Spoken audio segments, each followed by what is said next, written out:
Drano. That coil was so iced up. The drain pan's all full of water because the drain was all plugged up. So we'll get her drained before we take her down. Now I gotta go use the restroom.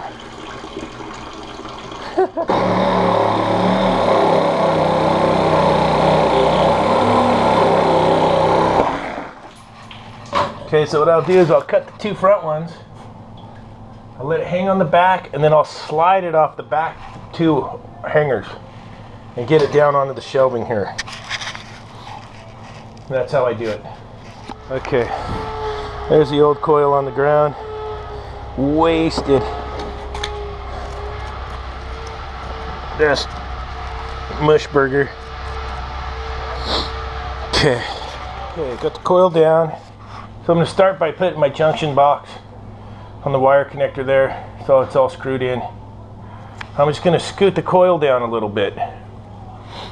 That'll be fine in here, because the refrigeration on our new coil is opposite. So you'll see how this works out here. Okay, I got the coil hung. So I'm going to start with the piping first, because then I can get it on the vacuum pump while I'm hooking up my electrical connections. So as you see, it's flip-flop. There's my suction, my liquid line, and that's where it came in over there. And then I'll take a flex out of the back of that handy box, and I'll run it around to the back of the coil up top there. That's what happens when they flip-flop. Okay, let me get the pipe. Okay. I'm going to bend some ACR pipe here. To bend the ACR pipe, the hard copper, you have to anneal it. Anneal it is heating it up. So I got the nitrogen hooked up here. Gonna purge. I got the plug on that end. I got this end plugged up with a few holes in it. And then I'm going to heat it up. This is where I want to make my bend, but I'm going to heat it up, anneal it, and then we'll get it in the bender.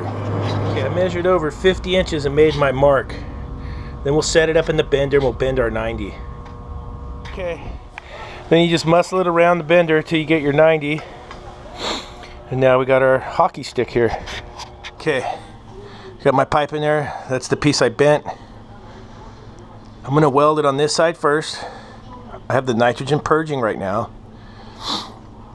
And then I'm gonna slip the insulation on back around this way. And on the piece over there, I'll make that last weld. I'll pull the insulation back and hold it off with my tubing cutter and a wet rag.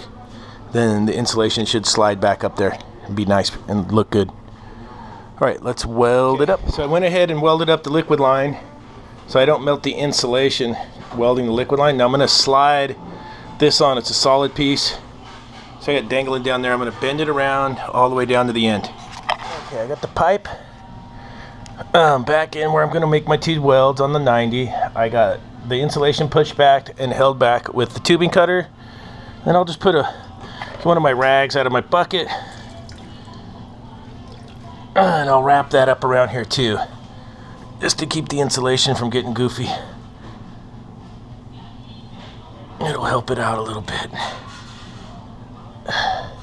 I'm going to go ahead and braze up those two joints right there. This one and this one. Okay, so it looks like we're holding good. All the joints are good. We will get it on the vacuum pump, and then while it's vacuuming, I'm going to work on the electrical and get that all finished up. Okay, I got all the electrical done. I got the power turned on. I'm going to test my thermostat to see if I can make the solenoid energize on and off. Let's see what we got here. Very high.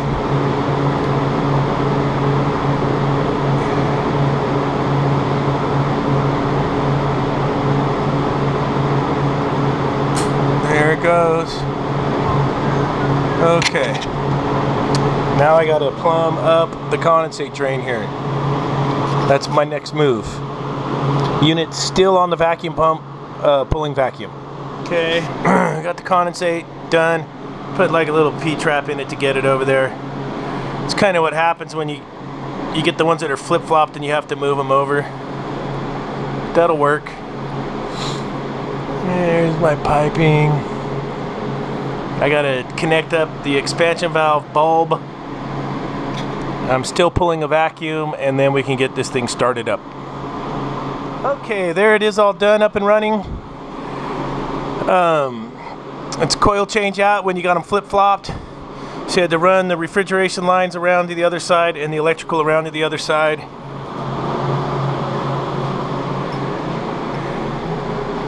That's what she looks like right there.